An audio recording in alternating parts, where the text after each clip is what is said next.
네, 국내 코로나19 확산세가 이어지면서 신규 확진자는 1,318명 발생했습니다. 특히 비수도권 확진자 수가 가파르게 증가하고 있는데요. 이번 4차 대유행 이후 처음으로 40%를 넘어섰습니다. 전국적 대유행 상황을 우려하는 목소리가 점점 커지고 있습니다.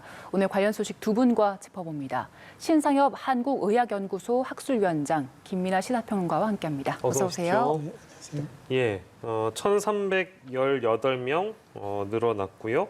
20일째 네 자릿수를 이어가고 있습니다. 브리핑에서 잠깐 나왔습니다만 비수도권은 정체 양상, 수도권은 정체 양상인데 지금 비수도권의 상황이 심상치가 않고 대도시와 여행 지역을 중심으로 확산이 되고 있다. 이제 이런 분석을 내놨거든요. 위원장께서는 어떻게 보십니까? 동의하시는지요? 일단 지금 수도권 같은 경우는 2주 이상 이제 4단계 사회적 거리 두기가 이제 진행이 되면서 실제로 이제 이동량이 감소하고요. 그거에 따라서 확진자 수도 약간이지만 소폭 감소하는 양상이고, 네. 그리고 이제 그런 유행의 정도를 반영하는 재생산 지수도 과거에는 1.2대를 훨씬 넘어갔다가 지금 1.02에 이제 거의 수렴하는 이제 유행이 어느 정도 통제 양상인데, 예. 지금 비수도권 같은 경우는 지금 수도권의 4단계를 계속 하고 있었음에도 불구하고 이동량이 좀 계속 증가하고 있고요. 실제로 이제 그런 확진자 비율이 전체 확진자에서 비수도권이 한 20%대였다가 지금은 40%를 넘어가는 양상으로 증가를 하고 있고, 예. 재생산 지수도 지금 수도권이 1.0인데 지금 1.27까지 올라간 상태로 지금 비수도권이 이제 코로나19가 통제가 잘 되고 있지 않은 상황이기 때문에 예. 여기에 대한 이제 대책들이 이제 세워져야 될 것 같고, 이제 아마 이제 내일부터 이제 일괄적으로 이제 3단계 사회적 거리두기 이제 비수도권도 강화가 되면서 예. 좀 추이를 봐야 될 것 같습니다. 네, 수도권, 비수도권 좀 나눠서 보자면 수도권 같은 경우에 4단계 시행한 지 2주 지났잖아요. 기대한 만큼의 효과는 나오지 못했다고 볼 수 있는 거죠. 근데 지금 그 코로나19 지금 델타 변이가 사실 이제 우세종으로 이제 됐다고 이제 판단할 수가 있는데, 워낙에 전파력이 강한 그런 바이러스가 유행하고 있는 상황에서 확진자 수가 감소하는 추세를 보였다라는 것만으로도 지금의 사회적 거리두기는 어느 정도 효과가 있다고 판단이 되고요. 거기에 이제 50대를 중심으로 이제 예방 접종자 수가 드러나게 되면 보다 또 이제 좀 원활하게 이제 수도권은 좀 통제 가능성이 있다라고 생각을 합니다. 예. 그리고 비수도권 상황을 보자면 비수도권 감염 비율 40.7% 넘어선 상황입니다. 그래서 4차 대유행 이후에 처음으로 40%를 넘어선 건데, 일단 그 원인에 대해서는 어떻게 보시나요? 원인에 대해서는 아마 다들 뭐 짐작하시듯이 수도권에서부터의 풍선 효과가 분명히 영향을 미치고 있습니다. 그래서 수도권에 이제 그 휴가철을 맞이해서 비수도권에 있는 관광지로 이제 이동을 하는 그러한 경우들이 상당히 이제 늘어난 것이고요.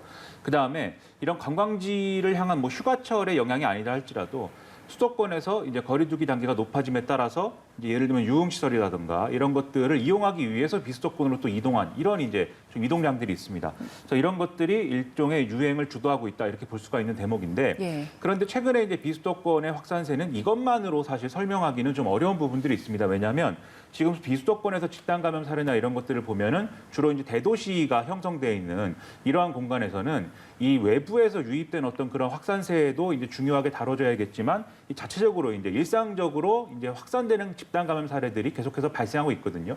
그래서 앞에서 봤듯이 이제 대전의 경우에 뭐 태권도장의 사례라든지, 부산의 경우에 뭐 목욕탕, 뭐 사우나, 뭐 이런 사례라든지, 또 교회, 직장 이런 데서 이제 뭐 교육시설 계속해서 집단 감염이 발생하고 있기 때문에 이게 수도권에서 단순히 비수도권으로 이어지는 그런 감염뿐만이 아니라 비수도권 내에서, 그리고 또 비수도권에 있는 지역과 지역에서 계속해서 감염의 고리들이 이어지고 있다라고 판단할 수가 있겠고요. 특히 비수도권의 확산세를 주도하고 있는 게 또 방금 말씀하셨듯이 델타 변이 바이러스이기 때문에 더더욱 이제 거리두기 강화나 이런 것만으로는 충분한 효과를 내지 못하는 그러한 상황이 또 이어지고 있고, 이런 비수도권의 증가세가 전체 확진자 수를 지금 이제 늘리고 있는 상황이기 때문에 이게 아무래도 분모가 늘어나면 분자가 늘어나지 않겠습니까? 위중증 환자의 이제 숫자도 같이 늘어나고 있는 그런 상황이죠. 그러면 당연히 우리가 좀 걱정스러워지는 게 병상 확보 문제라든가, 그리고 좀 중증이 아니라 할지라도 생활치료센터라든가 이런 부분들에서 이제 여러모로 부담이 늘어나는 상황이 될 것이기 때문에 이런 전반적인 관리와 좀 대응이 상당히 지금 필요한 상황이다라고 볼 수가 있겠습니다. 네, 3단계로 비수도권이 일괄적으로 돼야 한다라는 필요성을 사전에 이제 경고한 전문가들도 많이 있고, 뭐 반면에 과도한 조치 아니겠는가 이제 이렇게 지적하신 분들도 계시는데, 일단은 지금 격상해서 8월 8일까지 3단계를 유지하기로 정부가 결정을 했기 때문에 현 상황을 반전시키기 위한 불가피한 조치라고 판단을 해야 되겠죠? 어떻게 보십니까? 지금 이제 비수도권 같은 경우는 뭐 읍면 지역의 시골과 지금 이제 100만 명 이상의 광역시와의 그 위험이 굉장히 많이 다릅니다. 지금 광역시 같은 경우는 이제 지금의 4차 대유행이 20, 30대 젊은 사람들의 이동들을 통해서 이제 고위험 시설을 통해서 이제 증폭되는 양상을 보이고 있는데 광역시는 그 자체만으로도 이제 그런 조건들을 모두 다 갖추고 있거든요. 네.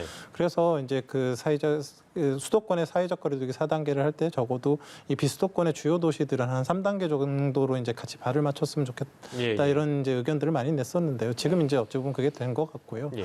근데 상대적으로 지금 이제 그 방역 당국에서 근데 인구 10만 미만의 시군의 경우에는 이제 일괄 3단계가 아니라 자체적으로 이제 조정할 수 있게 해줬거든요. 예. 상대적으로 10만 미만의 이런 도시들은 이제 그런 위험도가 낮기 때문에 예. 또 과도한 그런 부분들은 좀 제거를 하면서 또 이제 위험이 있는 요소들 큰 대도시 중심 또 이제 여행지 중심의 풍선 효과가 나타나는 곳들이 일괄적으로 어느 정도 통제를 할 수 있는 그런 조치를 이제 잘 시행했다고 생각을 합니다. 예. 네. 비수도권 지역에서 이제 3단계 시행되면 바뀌는 점들이 있을 텐데 어떤 부분들 달라지나요?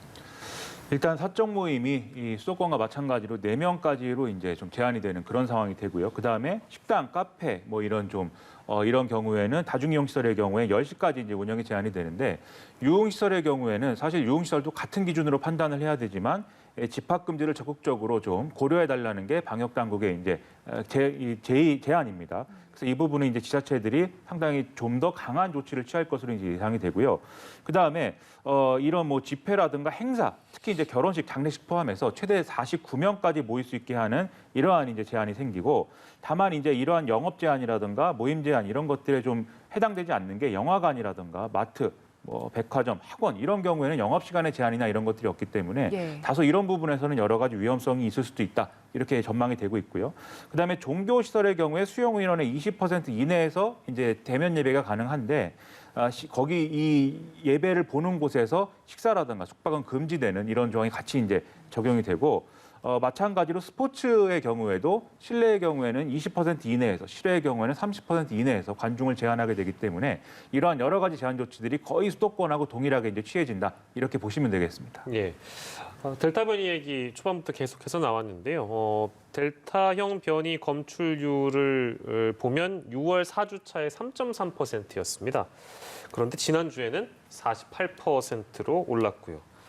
굉장히 빠른 속도로 델타 변이가 우세종이 되려 하고 있는데 뭐 우세종이 될 가능성은 뭐 상당히 크다고 앞서 좀 말씀 주셨고, 해외 상황과 좀 비교를 해보면 좀 어떻습니까? 이게 지금 50%를 넘는다는 가정하에 보면 이미 우세종이 된 국가들이 많이 있잖아요, 위원장님. 그런 국가들은 뭐 7, 80% 정도 검출률이 나오고 있는 겁니까? 그렇다면? 지금 이제 뭐 가장 대표적인 게 이제 선진국 중에서 이제 영국과 미국 뭐 이런 곳 같은 경우는 이제 그런 변이에 대한 검사를 많이 하기 때문에 많은 자료가 나와 있는데요.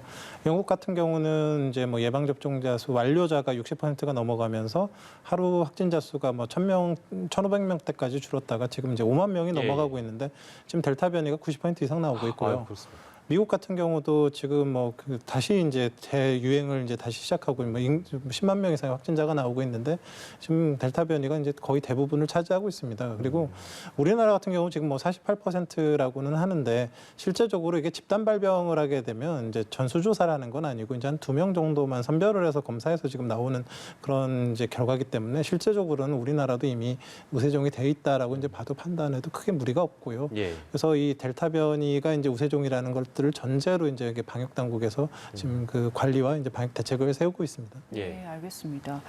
이제 피서철이 시작됐는데 그러면서 동해안 82개 해수욕장에 20만 명이 찾아왔습니다. 이걸 작년 같은 기간이랑 비교를 해보면 31%가 넘게 증가한 수치인데, 지금 강릉, 양양은 거리두기가 있기 때문에 인근 시군으로 몰리고 있더라고요. 이거 저희가 애초에 4단계 격상할 때부터 풍선 효과 우려했는데 그게 그대로 나타나는 것 같습니다.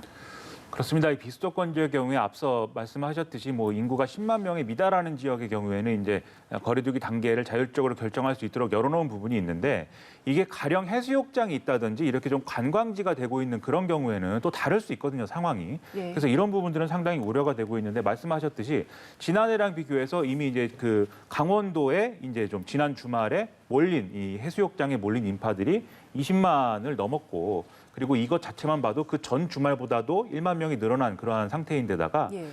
지난해와 비교하면 거의 30% 이상 늘었다. 그러니까 지난해보다도 여러모로 이제 코로나19에 대한 어떤 여러 가지 좀 염려를 하고 있는 그러한 상황이 좀 뭐랄까요? 안이해져 있다. 뭐 이런 상황을 이런 판단을 할 수도 있고 아니면 이제 지난해보다 올해가 좀 더 더운 상황이 이어지고 있기 때문에 또 이런 현상이 벌어지고 있는 것일 수도 있을 텐데 예. 어떤 이유로든 해수욕장이라면 이렇게 사람들이 몰릴 수 있는 그런 조건이란 말이죠. 다행히 이제 강릉의 경우에는 4단계로 그동안 거리두기가 격상돼 왔기 때문에 뭐 이러한 이제 지역에는 상당히 뭐 예약을 취소한다거나 해서 아무래도 이제 이런 곳으로 휴가를 떠나는 것은 많은 분들이 좀 피한 것 같아요. 하지만 지금 말씀하셨듯이 다른 곳으로의 풍선 효과가 또 이어지고 있기 때문에 이 휴양지, 해수욕장에 대해서는 특히 강화된 어떤 조치가 필요한 그런 상황입니다. 그러다 보니까 예.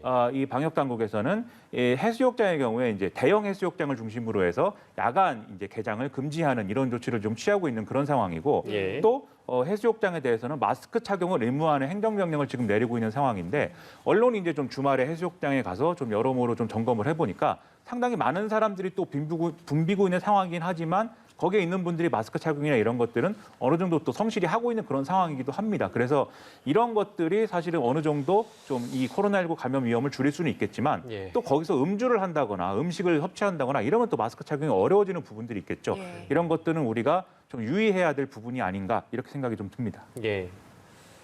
강릉, 양양, 뭐 해수욕장 저 이런 얘기하고 있는데요. 양양은 내일부터 4단계입니다. 그리고 강릉은 내일부터 3단계로 하향 조정을 합니다. 양양 가시려고 했던 분들은 이럴 거면 강릉을 가자. 뭐 이거 되지 않겠습니까? 그러다 보면 물론 이제 인근 상인들의 반발이라든지 그 강릉 지역에 발생하는 확진자 추이를 나름 토대로 해서 내린 결론이라고 합니다만 안전하지는 않을 것 같다 이런 생각도 좀 충분히 드는 것 같은데 이건 어떻게 보세요? 이게 뭐 우리 이렇게 수도권에 있는 휴가를 계획하거나 휴가를 고민하는 분들 입장에서 보면은 사실 이제 여러모로 휴가를 떠나고 싶은 마음들이 있는 게 사실이죠. 그리고 지금 말씀하신 대로 강릉의 경우에는 4단계로 올렸다가 이 4단계로 올렸던 이제 근거가 9일 연속 두 자릿수 확진자가 계속해서 발생하고 있기 때문에 네. 4단계로 거리두기 단계 강화했던 건데 이게 좀 여러모로 완화됐다는 거거든요, 상황이. 그래서 한 자릿수로 좀 줄어든 상황도 있고 그리고 관광지나 이런 휴양지 그리고 해수욕장이 주변에 이제 상권이나 이런 것들을 형성하고 있는 소상공인들의 경우에는 어쨌든 그분들의 여러 가지 어려움이나 이런 것들을 또 지자체 입장에서 외면할 수가 없기 때문에 이러한 완화된 상황을 근거로 해서 거리두기 단계를 좀 낮추는 이런 결정을 또 했다고 설명을 하고 있는 거거든요. 예, 하지만 예. 말씀하셨다시피 어쨌든 수도권에 있는 분들은 그게 뭐 속초든 양양이든 강릉이든 휴가를 가고 싶으면 가는 것이기 때문에 결과적으로는 앞서 우리가 우려했던 비수도권으로의 여러 가지 감염이 전파되는 양상